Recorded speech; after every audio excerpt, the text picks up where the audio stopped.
퇴직하고 나면 한숨 돌리며 여유롭게 살고 싶었습니다.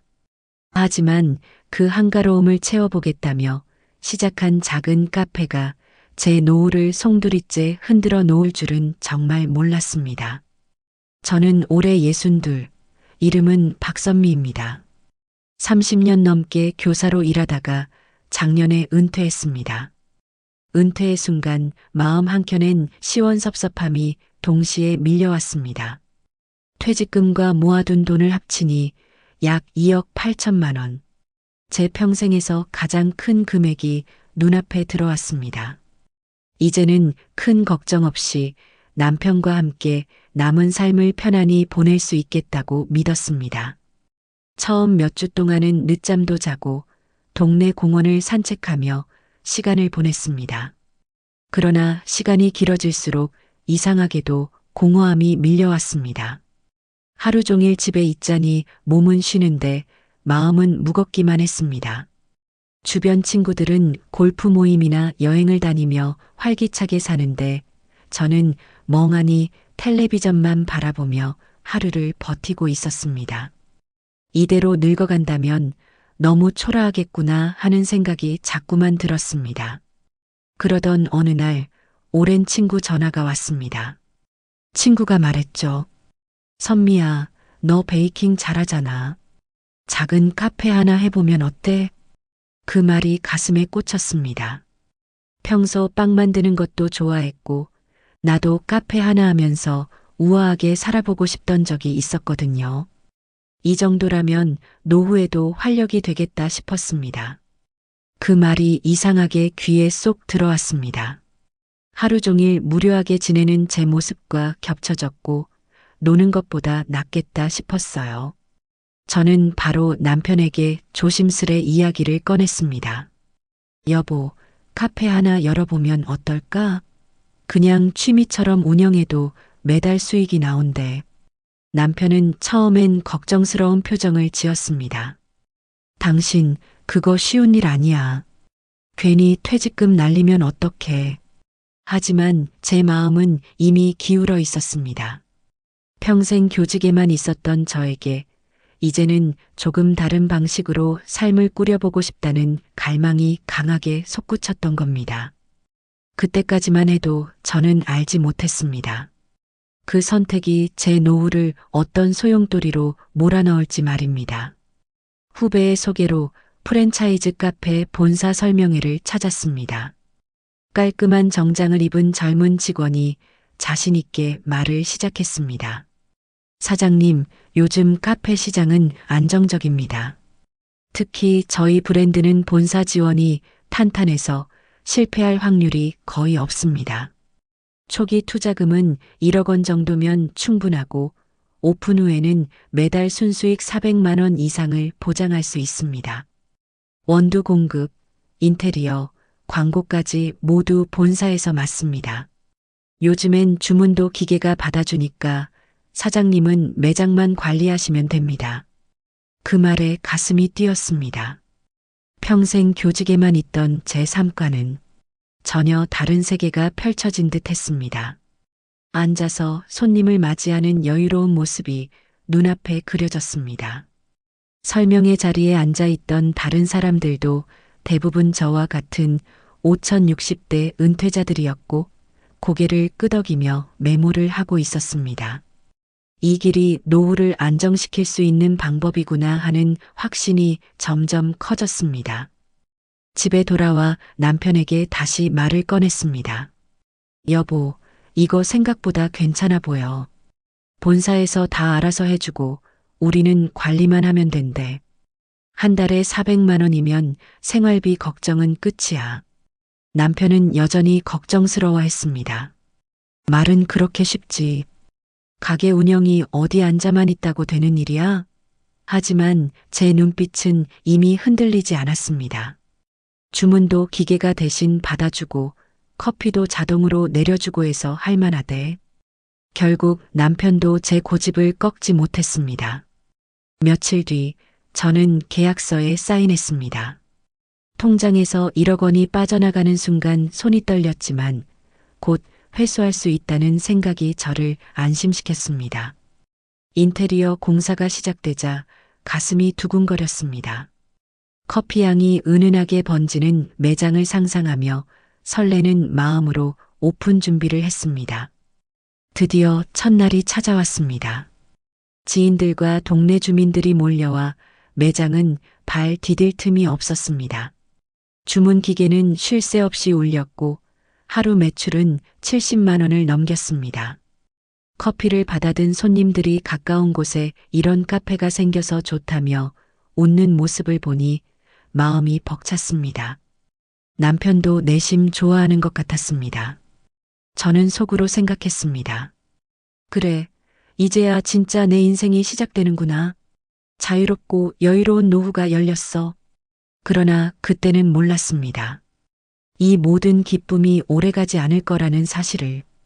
오픈 초반의 들뜸은 오래가지 않았습니다. 2달이 지나 첫 정산서를 받아든 순간 저는 눈을 의심했습니다. 본사 로열티 120만 원, 광고비 70만 원, 시스템 관리비 50만 원, 카드 수수료 30만 원, 자잘한 수수료까지 합치니 300만 원 가까운 돈이 빠져나갔습니다. 이게 뭐지? 설명회에서는 이런 말 없었잖아. 순간 머리가 멍해졌습니다. 급히 본사에 전화를 걸었지만 돌아온 대답은 냉정했습니다. 계약서에 다 명시되어 있습니다. 처음엔 적자가 날 수 있지만 시간이 지나면 매출이 오릅니다. 작은 글씨로 빼곡히 적힌 계약서를 다시 펼쳐보니 정말 그 안에 다 적혀 있었습니다. 저는 한숨을 내쉬었습니다. 여기에 월세 200만 원, 전기세와 수도세, 재료비, 인건비까지 더해지니 매달 1,000만 원 넘는 고정비가 들었습니다. 하루 매출이 50만 원을 넘어도 순이익은 거의 남지 않았습니다.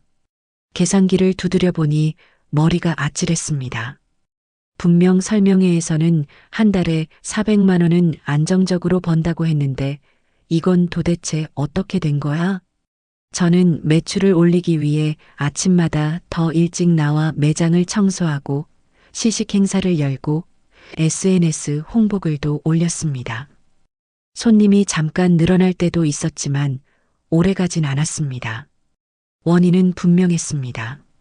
매장 반경 200m 안에 이미 유명 프랜차이즈 카페가 3군데나 있었던 겁니다. 그곳은 브랜드 인지도가 높고 메뉴도 다양해 손님들이 금세 발길을 돌렸습니다. 몸은 점점 지쳐갔습니다.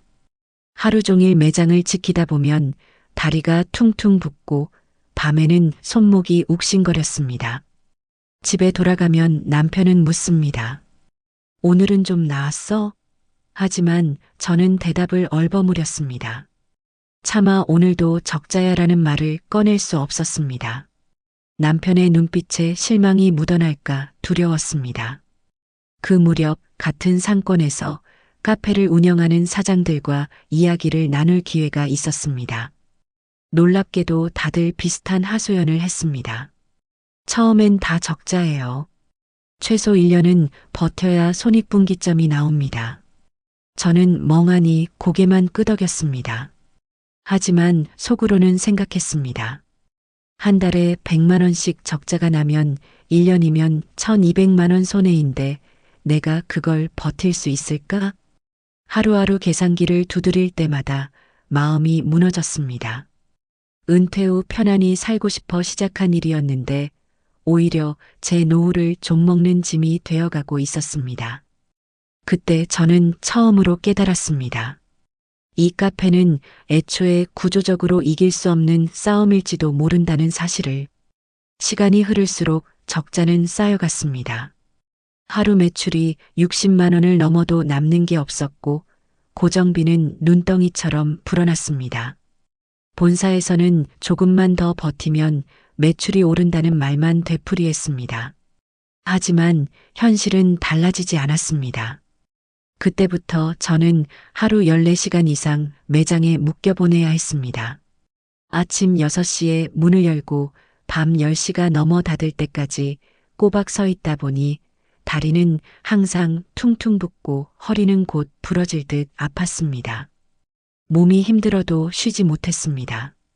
알바생을 쓰면 인건비가 추가로 빠져나가는데 이미 적자가 나고 있는 상황에서 그런 사치를 부릴 수 없었습니다. 결국 대부분의 시간을 제가 혼자 채워야 했습니다. 계산대 앞에서 주문을 받고 원두를 채우고 손님이 없는 시간에는 매장을 청소했습니다. 그렇게 며칠을 보내자 손목이 시큰거리기 시작했습니다. 병원에 갔더니 의사는 손목 터널 증후군 초기라고 말했습니다. 더 무리하면 수술까지 할 수도 있다 했지만 저는 귀담아 듣지 못했습니다. 내가 잠깐 참으면 되겠지. 집에 돌아오면 남편은 매번 물었습니다. 오늘은 좀 어땠어? 손님 많았어? 하지만 저는 늘 대답을 얼버무렸습니다. 솔직히 말하면 남편을 실망시키는 것 같아 차마 진실을 내뱉지 못했습니다. 그 결과 대화는 점점 줄어들었고 집안 공기는 무겁게 가라앉았습니다. 어느 날은 딸아이가 집에 찾아와 눈시울을 붉히며 말했습니다.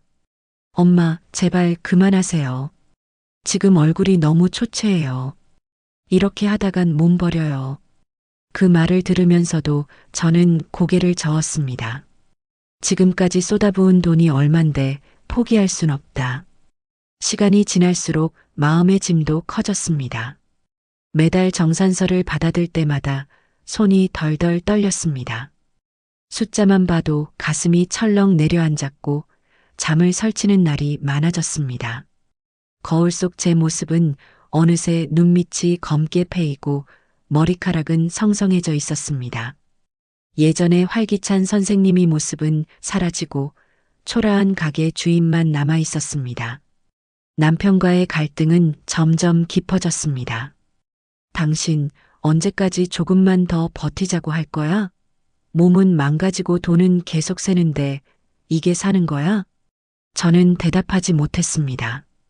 옳은 말이었지만 지금 포기하면 그동안 잃은 돈이 완전히 허공에 날아가 버릴 것 같았습니다. 그 미련이 저를 올감했습니다. 그렇게 저는 점점 깊은 수렁으로 빠져들고 있었습니다. 은퇴 후 여유를 찾으려 했던 선택이 제 인생의 가장 큰 짐이 되어가고 있었습니다. 며칠 후 카페로 딸이 찾아왔습니다. 보다 못한 딸은 손녀딸이 유치원에 가 있는 동안 카페 일을 도와주기로 했어요. 딸에게 너무 미안한 마음과 빨리 매출을 올려서 빡빡하게 살아가는 딸 아이에게도 도움을 주고 싶었어요. 딸아이가 인터넷으로 홍보도 열심히 해주고 새로운 메뉴도 만들고 배달도 시작하면서 매출이 조금 오르는 것 같았어요. 하지만 딸은 손녀딸을 데리러 가야 해서 하루에 3시간만 카페 일을 도와줄 수밖에 없어서 저 혼자는 감당할 수가 없었어요. 손가락은 구부릴 수 없을 정도로 아팠고 손목, 무릎, 안 아픈 곳이 없었어요. 제가 꿈꿨던 커피향 퍼지는 카페에 우아하게 앉아있는 카페 사장은 저만의 환상이었어요. 결국 저는 1년을 채 버티지 못하고 카페를 정리했습니다. 본사에 위약금을 내고 인테리어 비용은 돌려받지도 못했습니다. 계산기를 두드려 보니 1억 5천만 원이 넘는 돈이 공중으로 사라졌습니다. 퇴직금의 절반 이상이 한순간에 사라졌다는 사실에 숨이 막혔습니다.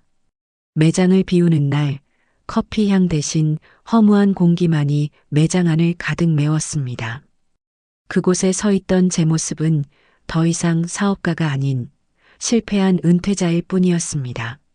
남은 돈으로는 넓은 집을 유지할 수도 없고 노후를 대비할 수 없어 작은 전셋집으로 이사했습니다. 서랍에 가득하던 물건들을 내다버리며 마음까지 쪼그라드는 듯 했습니다.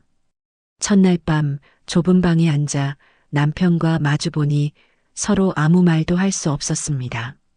정말 기가 막혔고 이게 무슨 일인가 싶었어요. 이제 어떻게 살 거야? 남편의 목소리는 차갑게 울렸습니다. 그 질문 앞에서 저는 아무 대답도 하지 못했습니다. 하지만 시간이 지나면서 조금씩 달라졌습니다. 저는 정말 운이 좋게도 근처 아파트 관리사무소 일을 시작했습니다. 아침에 다시 출근을 하려고 거울 앞에 섰을 때 처음엔 참 낯설고 부끄러웠습니다. 30년 넘게 학교에서 선생님으로 불리며 살아왔는데 이제는 작은 아파트의 관리사무소 일이라니. 그러나 막상 일을 시작하고 나니 생각이 바뀌었습니다. 주민들에게 인사를 나누고 맡은 일을 성실히 하다 보니 마음이 조금씩 편안해졌습니다. 남편도 마트에서 파트타임을 시작했고 우리 부부는 국민연금을 합쳐 매달 300만 원 남짓 벌어들였습니다. 많지 않지만 생활은 가능했습니다. 무엇보다 중요한 건 가족의 화목이 돌아왔다는 점이었습니다. 예전에는 돈 때문에 얼굴을 붉히고 서로를 원망했지만 이제는 소박한 저녁 밥상 앞에서 웃음을 나눌 수 있었습니다. 딸아이도 찾아와 말했습니다. 엄마, 돈이 중요한 게 아니에요. 건강하고 우리랑 함께 계시는 게 최고예요. 그 말을 듣는 순간 가슴 깊은 곳에서 뜨거운 것이 치밀어 올랐습니다. 저는 요즘 동네 복지관에서 은퇴자 상담 봉사를 하고 있습니다. 창업을 고민하는 이들에게 제 이야기를 들려주며 꼭 말합니다. 퇴직금은 마지막 안전망입니다. 절대 가볍게 던지지 마세요. 결정하기 전에 충분히 조사하고 가족과 상의하세요. 제 실패가 누군가의 실수를 막을 수 있다면 그것으로도 충분히 의미 있는 일이 될 것 같습니다. 돈은 잃었지만 저는 깨달았습니다. 노후의 진짜 성공은 큰 돈이 아니라 가족과 함께 건강히 웃을 수 있는 일상이라는 것을요.